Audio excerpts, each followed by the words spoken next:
Good evening and welcome to the session of Forest Ecosystems, Trends and Innovation in the European Pavilion at the COP26 in Glasgow. I'm Friedrich Bohn. I will guide you through this session. And in this session, we will have a short introduction into the topic by the FAO, followed up by description of the deforestation which is happening right now. After that, I will present you how climate change and deforestation affect the carbon fixation rate of forests. And last but not least, the FINOVA will present you experiences about firefighting, and they also will announce the Startup European Award. After each of these three sections, you have the chance to raise questions.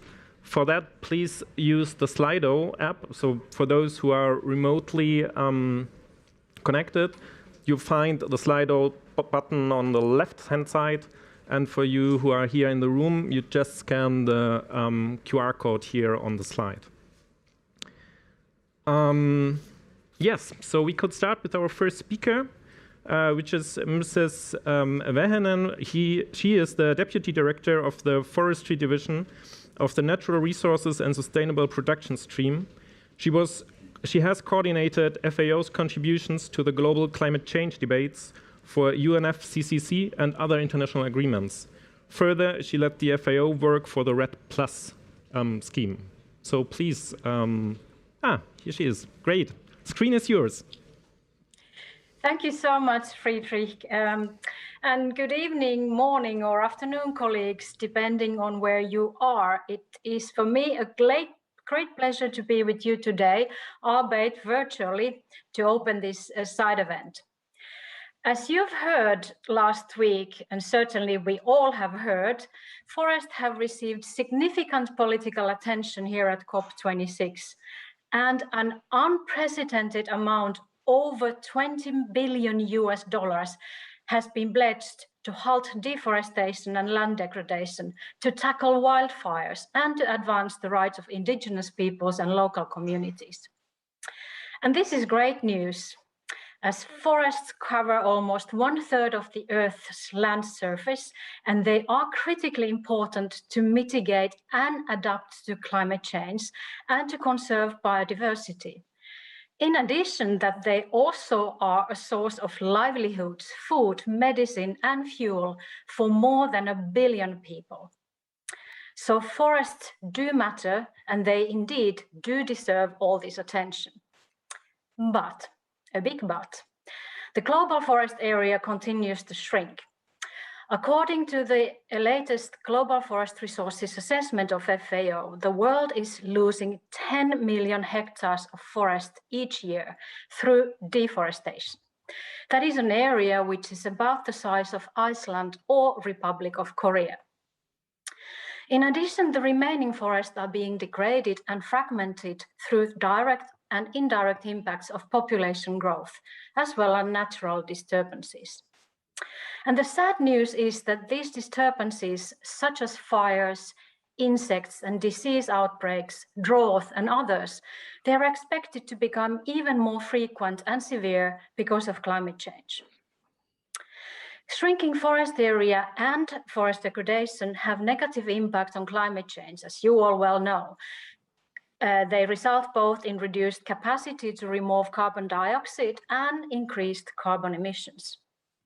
Moreover, forest fragmentation affects plant and animal population composition and dynamics, and it may also increase the interaction between livestock and wildlife, and therefore increase the risk for disease transmission. Now, to take the right actions to meet the commitments made last week, that is to end and reverse deforestation and land degradation by 2030, and to protect and sustainably manage our forests, we need to better understand the status and dynamics of the world's forest resources and the drivers of deforestation and forest degradation. Satellite monitoring sensing has become an important source of information for forest monitoring. Combined with local knowledge on the underlying environmental conditions and land use practices, it can produce vital information on forest resources and their changes. Being spatially explicit, remote sensing also allows cost-efficient monitoring of forest disturbances and fragmentation. But the remote sensing is not the only solution for all our forest monitoring needs. Field inventories are still needed to verify results. Detailed field data are also key to modeling of long-term impact of climate change to forests and the services that these forests provide.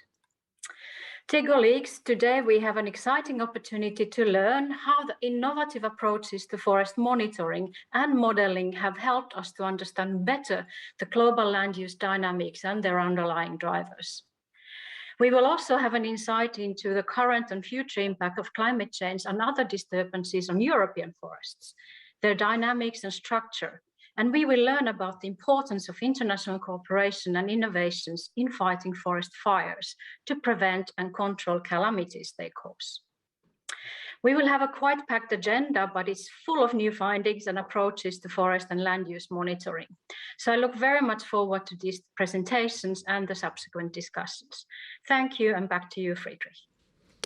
Thank you, Ms. Verheenen. So the next speaker will be Adolfo Kinkard, who is the forest officer of the FAO, and he coordinates the FAA remote sensing survey. Adolfo, the screen is yours. Thank you, Frederick. Good morning, good afternoon, and good evening to everyone. Thank you for joining us today.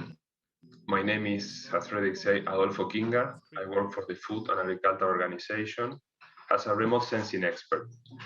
And for the last 3 years or so, I have been coordinating the remote sensing survey, an exercise that has been implemented in the context of the FAO Global Forest Resource Assessment.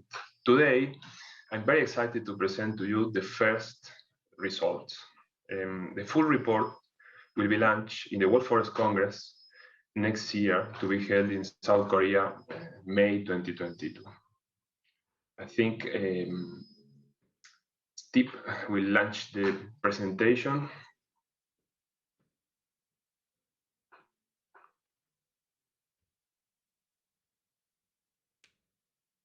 Okay, thanks, Steve. So this is the project. The next slide, please.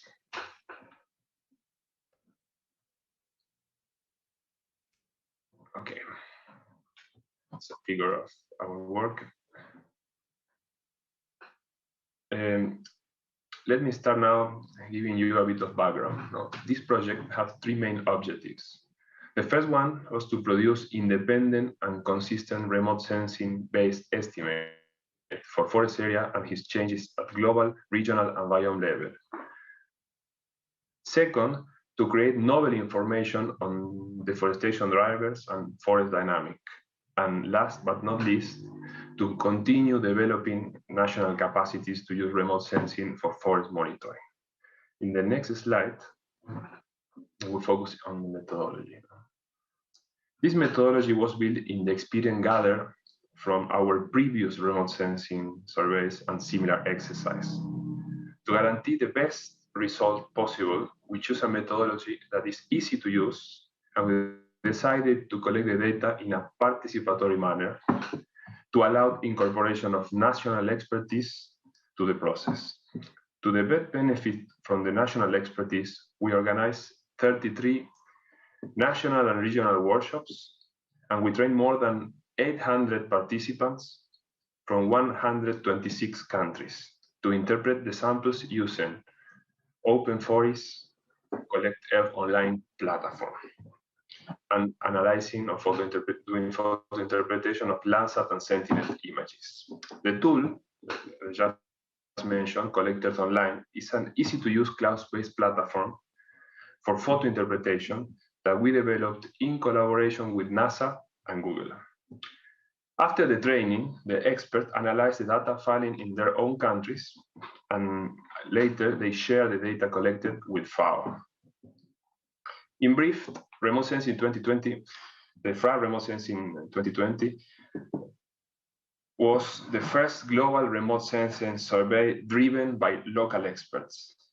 And we are really grateful, really grateful to all the colleagues who participate so actively in the process and share their knowledge. Next slide. In the map that you see now on the screen, this map shows the global distribution of our samples. As you can see, the samples are not equally distributed. To reduce the uncertainty of the forest area change and the deforestation driver estimates, we use a stratified sampling design, which is better suited for such a task. The strat adopted was a combination of the available tree cover change map and the global ecological zone map. As a result, you can observe that there are dark areas with higher number of samples, such as Sumatra or central Chile. In the case of Indonesia or Sumatra, the samples concentrations show a real land use change in most of the cases. Instead, in Chile, we are looking only at global land cover changes. And this is what the expert doing the interpretation adjust. Next, please. So now, I would like to present the first, an example of how this data was collected. According our, in these examples, you see there are a natural regenerated forest in 2000 in Paraguay that lost the next, please, lost half of the hexagon, if you see the white hexagon in the middle, half of the forest in between 2000 and 2010, and finally in the last period, 2010-2018, in the next, you will see that all the forest is gone because Cropland expansion. This is basically what the interpreters did for the 400,000 samples of the world. In the next slide, there are two additional sources we use to define the land use classes: the Sentinel cloud-free mosaics, and finally the VHR, the very high resolution images available. Next slide. Okay, this is a way to collect the data basically. So now in the coming slides, I will show the first findings I want to share with you today. Next. According our results, the world forest area, it was 3.97 billion hectares that represent about 29.7% of the global land area. This number is aligned with what the countries reported to FAO in the FRAD 2020 Global Forest Resource Assessment. That was, as is written below, 4.06 billion hectares. A novel discovery was that the area of the other wooded lands. As you can see, our results shows that this other wooded land covered 12.7% of the global land area. This is almost double the figures reported to FRA in 2020. The reason for these differences require further investigations, but one of the reasons could be that as these areas are challenging to map and to measure, they have received less attention in country levels forest monitoring processes. In the next slide, I would like to focus in the changes. In the map, you can see the tree cover distribution divided in two classes: tropical and non-tropical forest and tree cover. In the light green are the tropics. So our results, in red, you see the deforestation samples detected by our survey. So the forest and the deforestation. Almost 90% of the deforestation between 2000 and 2018 happened in the tropics. And if you see with a bit more of detail, South America and South and Southeast Asia tropical rainforest were the ecoregions more affected. But also were the regions with they managed to almost halve the deforestation in the last decades, means between 2010 and 2018, if you compare with the first period of the study. So, next.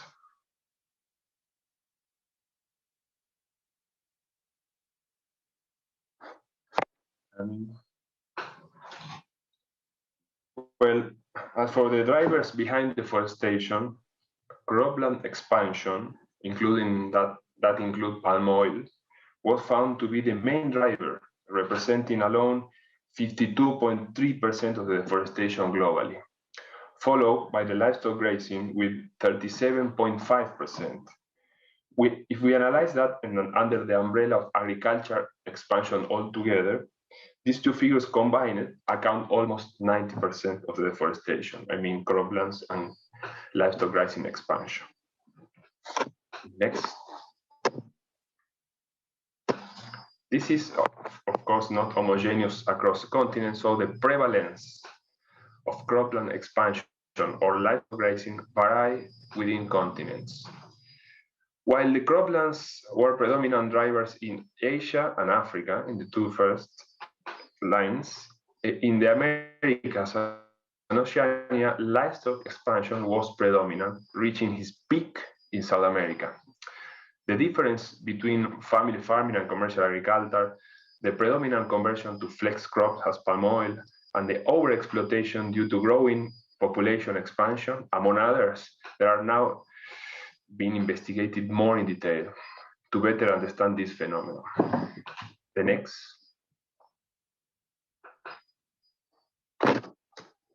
So to conclude, I would like to highlight, and for me this is very important, that this study would have not been possible without a participatory approach and a collaborative data collection with local expertise. We found this has been a key factor to overcome the current mapping limitation to assess land use changes consistently at global level. So finally, I would like to thank to the European Union and Norway International Climate and Forest Initiative for the financial support, without which this study would have not been possible. Thank you so much, and see you all in Korea next year. Thank you, Adolfo. We have now the chance to raise questions via the Slido app. So please, if you have questions, use the Slido app and type in your questions.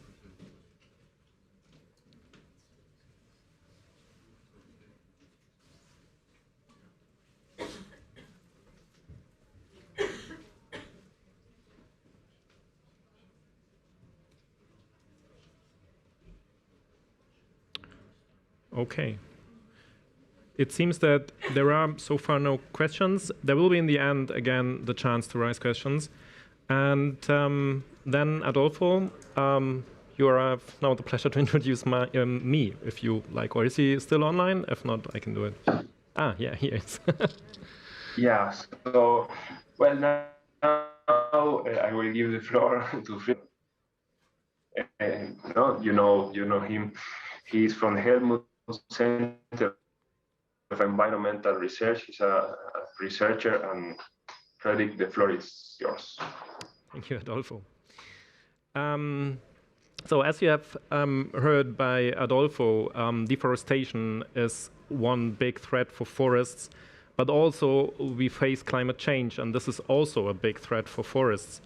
And both deforestation and climate change affect the carbon fixation rate in forests, and this really worries me because forests are one of the main sinks for CO2.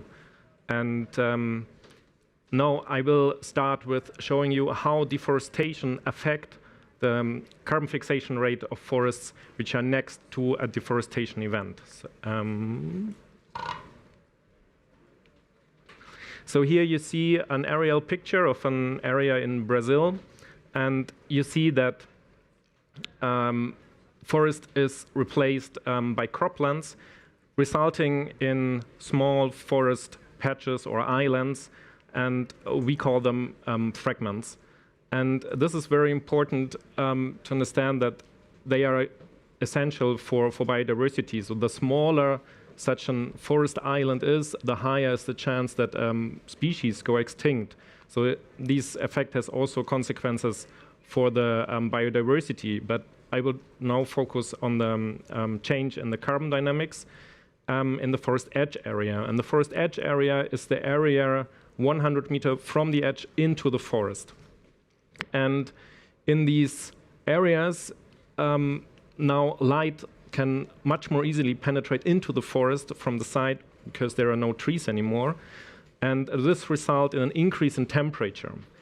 Also, wind turbulences can now attack the trees much more easier because the neighboring trees are not there anymore, so they are not protected.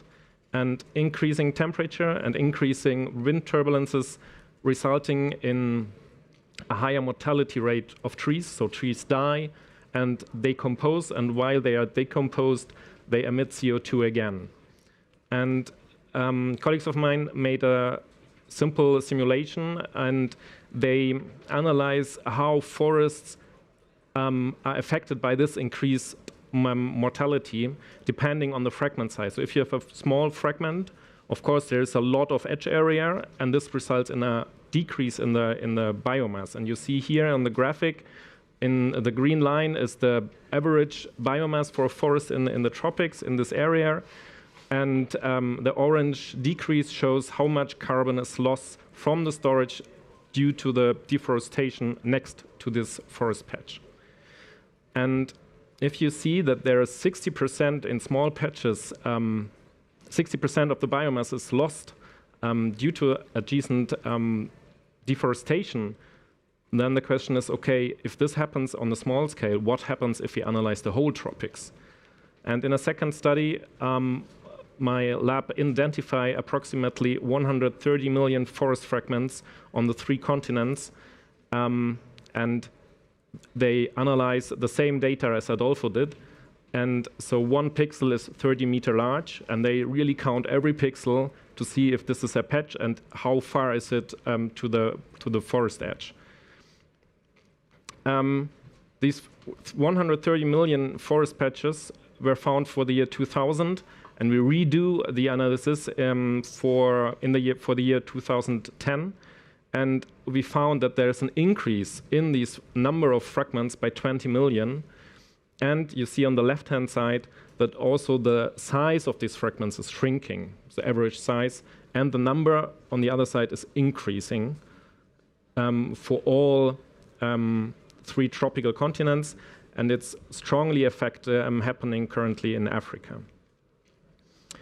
If we now know all these patches, we can calculate how big is the area which is in this edge area, which is close to a deforestation event. And we found that for the whole tropics, 27% were edge area in the year 2000, but in the year 2010, we have an increase to 31%. And again, in Africa, the increase is very strong from 30 to 37%. However, the largest total area we found in America. Knowing how large the area or the edge area is, we now can calculate how much carbon is emitted from these edge areas, and it's in total 450 million tons carbon per year, which is really a lot. But of course, it is less than cutting down the whole forest. So please don't interpret this in the way that you have to cut down forest islands. It's the opposite. Now I will change to the temperate zone for another study in my lab. And here, just to give you some numbers in the beginning, in the drought 2018-2019, we found that 285 hectares were lost due to the drought, which is 2.5% of the area of the forest area in Germany. And this resulted in an emergency fund by the government of 800 million euros. And knowing these numbers, of course, the question is, okay, what will happen in the future if climate change goes on and temperature will rise in the future? We therefore use a individual forest process-based model, which we call FORMIND. And here you see a simulation with this model of a species-rich forest. So different species are indicated by the different colors of the crowns. Trees grow due to their environmental conditions. That means how much light the individual tree receives, how much water is available, what is the temperature condition. And if it's good, okay, the tree grows until the conditions goes worse or he gets old, then the probability increases that he dies. And if he dies, new trees emerge by sprouting. And in the model, we also can simulate disturbances and management. And for example, here in the simulation, you see a management event in the upper right corner where we have a clear cut. So we use now this forest and initialize it with the German forest inventory. And the German forest inventory consists of 72,000 plots and in total 1.6 million trees. So each tree in the German forest inventory has now a digital twin in our model. We then use as climate input 6 different climate models and 3 different scenarios for each of these 6 different climate models. So the 2.6 scenario, which means that we will stay below 2 degrees, and 4.5, of course, is higher, and 8.5 is the worst scenario. We use soil data of a very high resolution to simulate the soil, and we need this data to simulate a correct available water simulation. And if we combine all these together, we were able to simulate the carbon fixation rate for each tree in this German forest inventory for the next 80 years. And here you see the German map, and you see that there are the different points for the different plots. The color indicates the carbon fixation rate, and you see that's a bit messy. The reason is that the carbon fixation rate depends on the species which are in this forest, but also on the structural characteristics, so large or small trees, or even age or uneven, and of course also it depends from the soil. So here now you see soon the results. Just to remember, 2.6 means Paris Agreement will fulfilled. 8.5 is the worst scenario. And in our simulation, we found that until the end of the century, we will see, even if we fulfill Paris, a decrease of 23% in the productivity of the forests, assuming that the management and composition of the forest is the same as we have today. And of course, if climate is more dramatic, increasing, then we have more severe losses in the productivity, up to 57%. We then wonder, okay, that's not good news, but how are different forest types are dealing with climate change? And we separate 3 different groups of forests. So we said on the one hand side, okay, let's see how deciduous forests deal with climate change. Then let's analyze how mixed forests, where we have coniferous and deciduous forest in more or less balanced way. And finally, we make a 3rd group consisting only of coniferous trees. And here on the 3 graphics, you have they separated. On the left-hand side, you see again the RCP 2.6. On the right-hand, the worst scenario 8.5. The gray bar indicates the productivity of the forest in the last decade without the drought. And the thick line means the average, and the bar indicates the range in which you find 50% of all forests in the German forests. So 50% of the forests have a productivity between 1 and a bit more than 2 tons carbon per hectare and year. And if we now analyze the different forests, we see that deciduous forest will keep the productivity of the forest if we stay below 2 degrees. All other forests will result in a decreasing in productivity, and it gets really worse in the scenario 8.5. And please mention, if the productivity decreases, the chance that trees are infected by fungi, affected by bark beetle or whatever, rises strongly. And this means in the scenario 8.5, it will be really, really hard for coniferous trees, especially spruce.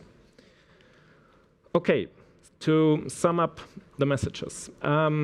So please stop deforestation and reduce fragmentation of tropical forests. I mean, there's a good step on this COP done already. It goes in the right direction. Then the less we heat the planet, of course, the better temperate forest will fix CO2 in the future.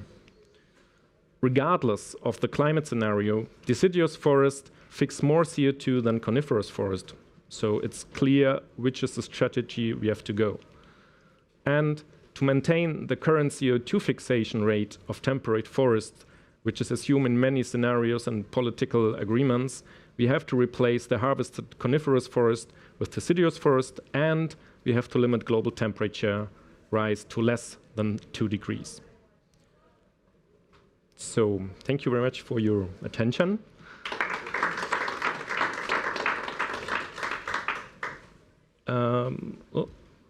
Are there any questions on Slido? Yeah. So there's one question which asks, can a satellite monitoring help detecting different type of forest, primary from tree and monocultures? Yeah, I'm involved in some projects where we try to use satellite data to quantify the diversity, and it is relatively easy. Maybe you have seen it when you look in Google Earth, that a coniferous forest looks much darker than a deciduous forest. Maybe you have seen it. So it's relatively easy also for algorithms to separate these two groups. It gets more difficult if you really want to know which exact species is on a certain place. Then it becomes very complicated. However, there are some promising publications in the last year, so that it seems it might be possible in the future. Another question is, what was the difference between a natural or a semi-natural forest and tree monocultures in relation to drought impacts?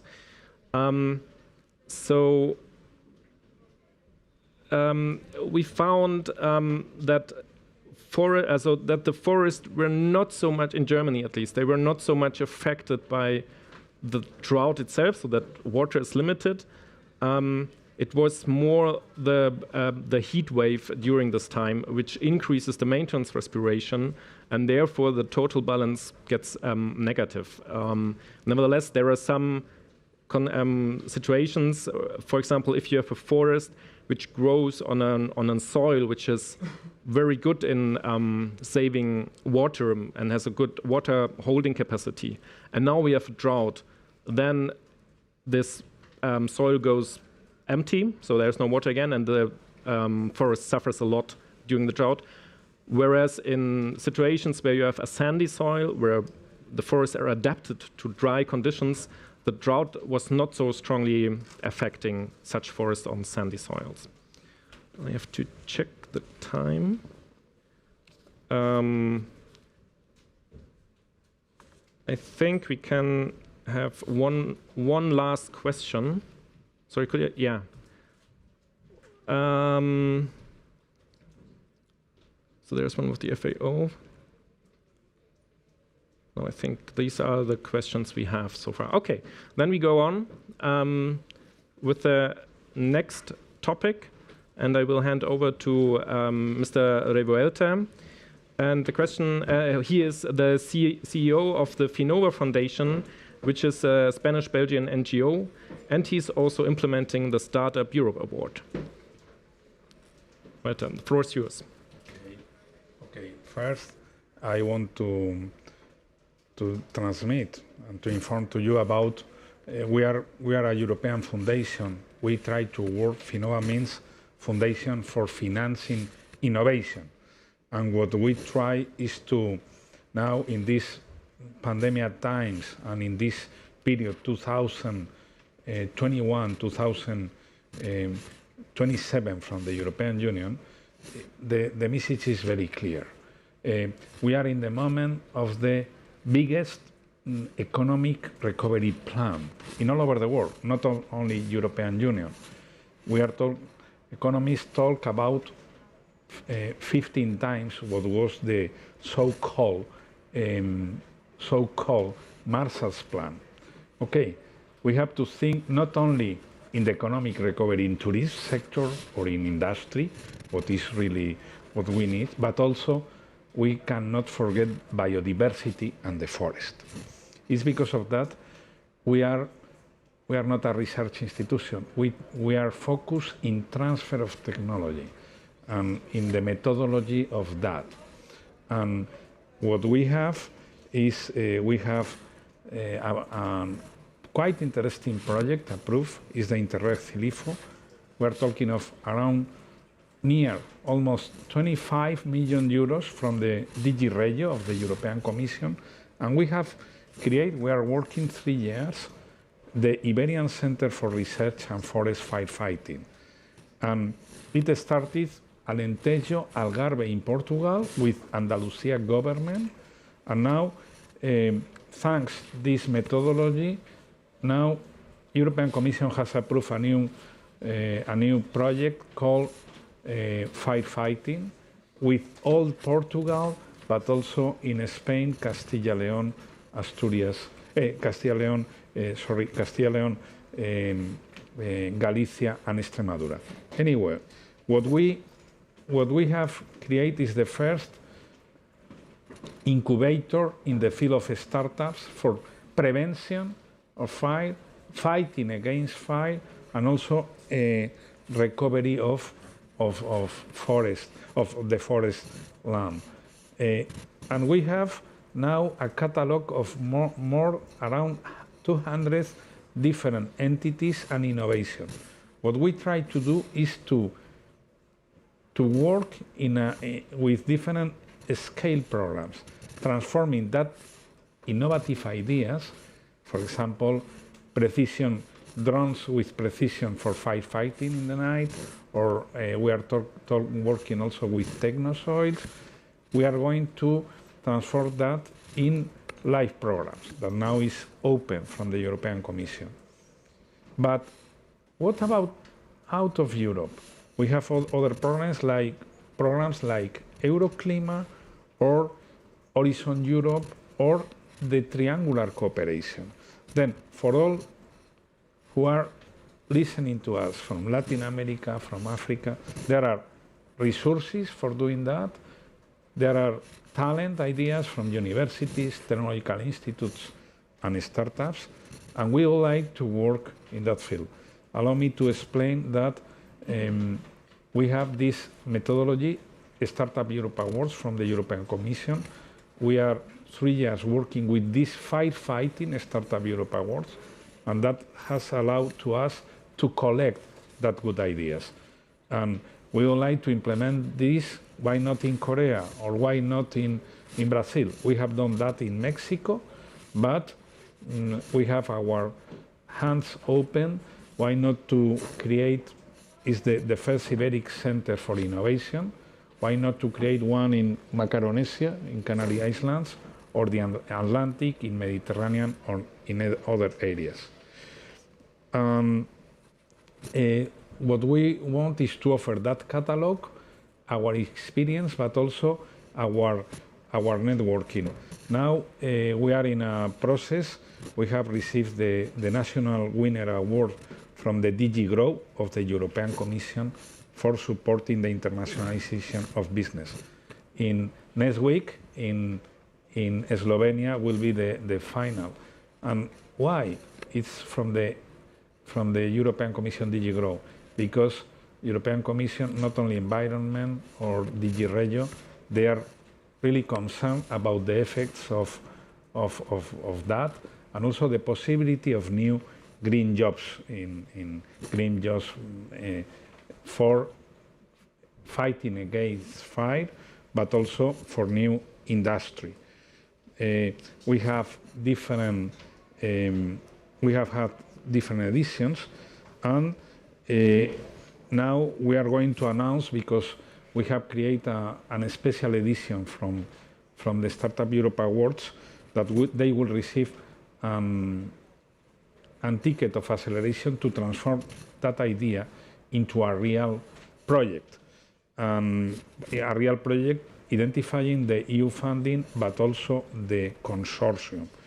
And And about the winner for the third edition, Firefighting Startup Europe Awards, it will be, and it's an honor for us to host here in Glasgow, José Antonio Balbuena, who is the Regional Minister of Environment of the region of Canary Islands. The Canary Islands that today they are suffering this volcano effecto in the island of La Palma. José Antonio, the floor is yours. No.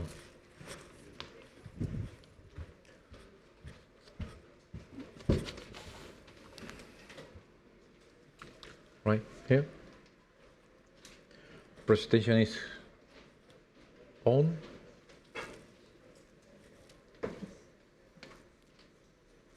Is on the presentation? All right. Yeah. Attendant to the COP26, ladies and gentlemen, it's an honor to me to be here as a representative of the government of the Canary Islands. A special thanks to Juanma Revuelta and all Finnova teams for his kind invitation to these European Union side events. I have been carefully listening to the previous speaker, and I cannot be happier to be here in this forum with all of you to be able to talk about innovation and trends in foreign ecosystems. At this point, I would like to send a message of hope to the island of La Palma, from an island Great Britain to another island, La Palma, that, as you may know, for 50 days now it has been exposed to a natural phenomenon as a volcano explosion. This is a message of hope and commitments for all the people of the islands. Before jumping into the third edition of the Firefighting Startup Europe Awards, let me briefly introduce you to the work that the Canary Islands is doing in this field. Firstly, I would like to give some context. In the recent decades, the Canary Islands have suffered some devastating wildfires in the island of La Palma, La Gomera, Tenerife, and Gran Canaria. These fires have spread rapidly from the focus to the nearby areas, and because of the volcanic origin of the Canary Islands, with deep valleys and areas with enormous difficulties to access, the fire extinguish works get extremely complicated. Building on this and similar experience, we have been able to develop a robust body of instruments of satellite observation, simulation, and firefighting. The government of the Canary Islands has a branch that works in the development of maps and cartography of the islands. Its name is GrapCam. Since 2017, GrapCam has made a big effort in artificial intelligence applied to the territory to improve the analysis capacity in the information generated by remote sensors such as satellites and photogrammetric cameras. As a result, we have developed multiple artificial intelligence projects and deep learning, including the control of change in the territory, improving the resolution and precision of the images available, crop segmentation, cartography extraction of palms, dragon trees, and salting, classification of crops using the photo takings in the fields. In the picture in the screen, we can see some of the examples of the main project development with deep learning algorithms. The control of change in the territory comparing pictures from different years. Waste detections of municipal solid waste here. Also, in GrapCam, we can download and get all the available images from the Sentinel-2 satellite. The workflow includes integrated process of improvement utilizing artificial intelligence techniques. By improving the position by doing the adjustments of the image hair reference to set the point, the position error of the image under 2.5 meters. By optimizing the image resolution, RGB bands and infrared close to the satellite converts to a resolution of 10 meters per pixels. The workflow of the mission treatment includes selection of the best image of the month thanks to the mentioned techniques, cloud filtering, estimation algorithms help apps to detect dense and light clouds, calculation of vegetation index for different agriculture and habitat projects, With this vegetation index using the Sentinel-2 satellite image, we're able to develop process for each habitat where each single pixel is compared with the vegetation index of the nearby areas to get an estimated calculation of the conservation status of the habitat in the area. Also, these vegetation index are compared with different years and seasons to figure out the trends. This allows us to monitorize the conservation status of the Canary Islands habitats and get a sense of how the climate change is affecting our lands. On the other hand, using segmentation neural network, the extraction of the most important categories of crops in the Canary Islands is carried out from regional orthophoto, and recently there is also a line of work to use satellite image. The results are generated as crop maps. Monitoring of the cultivation plots based on the evolution over the time of the vegetation index is also carried out dynamically. And finally, these are some examples of the crop segmentation over the orthophoto. To sum up, the application of artificial intelligence and deep learning techniques allow us to process and analyze the information from remote sensors and apply it to the development of a specific project that help us monitor the territory in search of change and action that modify its natural structure. The large amount of information that remote sensors provide us, and especially satellite, allow us to carry out an accurate diagnosis of the state of the planet on a continuous basis. This is especially valuable in a changing context, where the effects of climate change are notable and progressive over the time. A clear example of is its application for the monitoring and evaluation of the conservation status of habitats, since it allows by calculating vegetation index on the spectral information from satellites to assess the quantitative and qualitative status of habitats and monitor their state of conservation over the time, thus being able to detect favorable and unfavorable changes and trends. Thank you very much for your time. Now let me introduce you to the winner of the third edition of Firefighting Startup Europe Awards. Nitrofridex innovative patent drone is designed to achieve fast-track and nighttime forest fire extinguish capability in the safest, fastest, cheapest, and most flexible way to truly change the operational capacity to the vast number of aerial media, airplane, and helicopter used in this aerial work all over the world.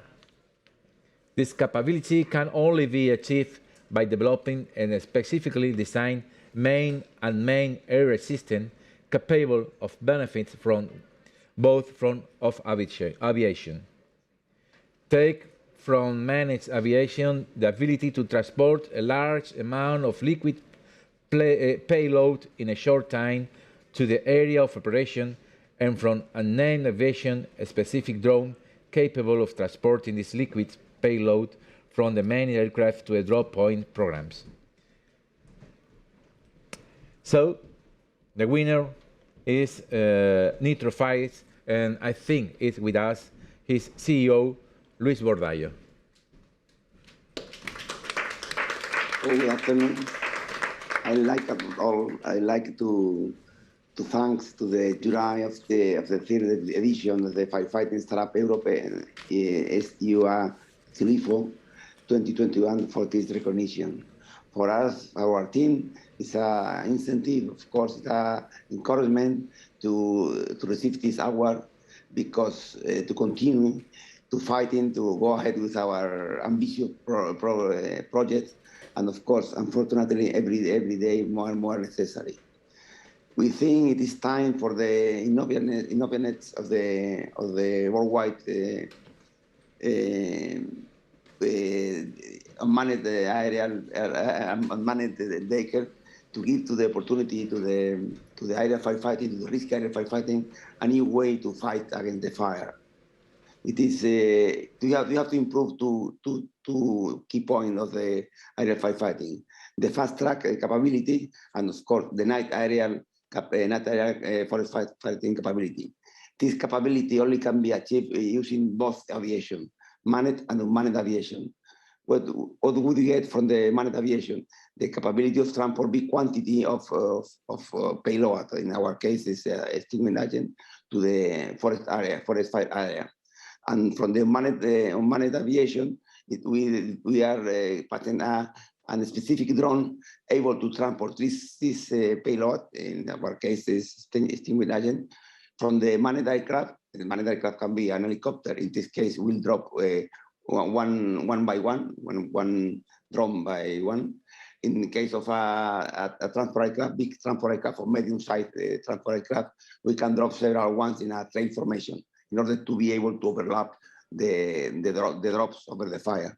Anyway, we have to get more possible quantity of extinguisher in minimum time, and be able to make it at night. And we can, with a valuable technology, modern technology, we have to get to improve the safety, the speed, and of course the economy of the operation. The technology are already available. This technology are already used for example, in the remote carriers. Is an element of the FCAS, the Future Combat System, European system. It's the same concept, the same idea. The only difference from the remote carriers and nitrofired AGC, the autonomous carrier container, are that the remote carriers are full of bombs, full of weapons, and in our case, our AGCs are full of water, of extinguishing agent. But the operational concept and the vehicle are just the same. One vehicle, one drone is about 300 knots speed, and our drone will be 150 knots because we need the lowest speed. But the concept is just the same. Why can be developed only for military purpose? That's the question. Again, I thank you very much for giving us the opportunity to go ahead with our project. We hope will be a big opportunity in order to acknowledge our ambitious project all around the world. We need, of course, the official support, the institutional support, and of course, we need technological support from the aeronautical company. All of them know our project, and they say it is very interesting. And until now, we are a small startup company, and we know we need support from the aeronautical company in order to develop the project. The technology are already available, and the forest fire, the forests are burning away. We need new technology. We need to go ahead. We need to think and to see behind the mountain, not to see it is necessary to invest in technology to improve the capability of aerial forest firefighting means. That's the question. Again, I can only say thank you very much.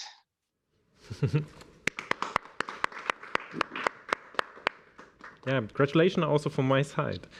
There are still some questions popping up in the Slido, and I will take the last 4 minutes to raise them. I hope Adolfo is still online, as there is a question for Adolfo. And the question is, can you detect forest degradation too? This would be critical for implementing Glasgow Declaration. Adolfo, could you answer this question, please? Yeah, I think it's a very, very important and interesting question. And of course, you cannot derive directly degradation from satellites, but combining satellite with local expertise, we can approach degradation. Of course, it's a broad concept, degradation, that includes very different things, but for sure, we can capture a part of the degradation in some forests, in some places, always, until now, at least base our analysis in the local expertise. With FAO, we have been working a lot in the last 10 years or 15 years in trying to identify indicator of degradation from only a spectral point of view, and still is pretty difficult. So I believe that you need to involve local expertise. There's a second question also for you, Adolfo, and the question is, how was the issue of cloud cover addressed in your study? Well, I think the governor of Canarias mentioned something. We work with this as a composite, that is a synthetic image, that is a composition of different pixels. We choose the best pixel across 6 months, And finally, we generate what we call cloud-free mosaics. So it was not an issue, no? It was a lot of work behind to build these cloud-free mosaics, but most of the samples, 98% of the sample were without clouds. So this was part of the technology behind the simple idea of doing photo interpretation of images. Okay, thank you very much. There's one question left also regarding the temperate forest. It says, how is it possible that deciduous forests are more resilient than mixed forests? And so there is maybe some background necessary, because in the German forest inventory, the dominant coniferous tree is spruce. And spruce are trees which have very flat roots, so they don't go deep into the soil and are not possible, or they suffer a lot as soon as it gets hot and dry. And therefore, if you mix these not well-adapted tree to deciduous trees, the whole forest will lose its capacity of fixing carbon because of these trees which are not well adapted to this situation. However, there are other trees which are needle trees like pine, for example, which has much deeper roots and which is much better adapted to drought. So they may be so. The next step would be to separate spruce and pine trees in our analysis to see more clearly what is the effect of these different types. Yeah, good question. Okay, I would like to close the session. There is also a last slide with the main take-home messages. Yeah, thank you. So one message, of course, was the less we heat the planet, the higher the CO2 sequestration rate of temperate forests, especially deciduous trees, as I said a few minutes ago. Another important point for which we hope to communicate to you is that forest fires know no borders, and this is why the interregional cooperation is so essential. And okay. And good, thanks. And